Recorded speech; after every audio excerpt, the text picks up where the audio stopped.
Before I dive into with what micronutrients are, if you haven't watched what calories and macros are, you should click on the video linked above because they are like the first part of this chapter that one needs to know before understanding what micronutrients are.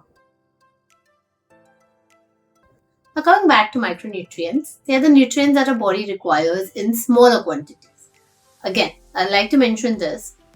They are required in smaller quantities but does not mean that they aren't essential. There are two types of micronutrients, vitamins and minerals. So vitamins are the organic compounds that your body requires to function properly, whereas minerals are the inorganic compounds, again, that your body requires to function properly.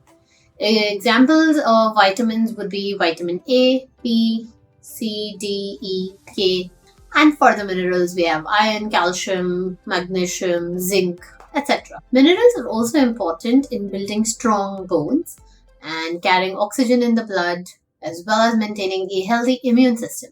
And that's why it's super important to have a diet which is rich in these micronutrients. When you're dieting, you'll be eating really less. That means you'll be eating really less micronutrients. So how do you ensure that you're getting enough of them without suffering any deficiency? The answer is super simple. By listening to your mother. You remember as kids, our mothers used to always say, have your fruits and vegetables. These fruits and vegetables are a great source of micronutrients. The best part about them is that they keep you full when you're dieting, as they are rich with fiber as well. So how many fruits and vegetables to include? Do we construct a diet completely based on them? Remember, they're micronutrients, not macro. So what you can do is, a good rule of thumb would be to include 1 serving of fruit and 1 serving of vegetable per 1000 kilocalorie of your diet. It's a good guideline to follow. So if you have 1000 calorie limit, then you can have 1 fruit and 1 vegetable in the day. If you have 2000, then multiply it and make it 2. Based on this, you can decide how many fruits and vegetables you can have in your diet. But remember, like I mentioned before, they are micronutrients and not macros. In the level of importance or priority, they come third. First is your calories, second is your macros, and then you have the micros. So what you need to make sure of is that your macros do not overdo your calorie limit or your macro limit. Remember, a lot of people neglect macros and only focus on the first 2 levels. Now that's the reason why they suffer from a lot of deficiencies.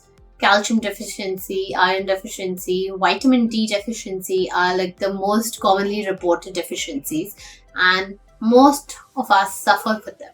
To avoid these deficiencies, include fruits and veggies, and also don't hesitate to take those supplements because sometimes it's not easy to get everything from the diet. So a vitamin D supplement, for example, could solve a lot of problems. So that's all you need to know about micronutrients, and I'm sure if you've come this far, you must have finished what calories, macros and micros are now. So now you're all ready and set to prepare your own diet. Click on the diet maker link mentioned in the description box below and get started today. All the best.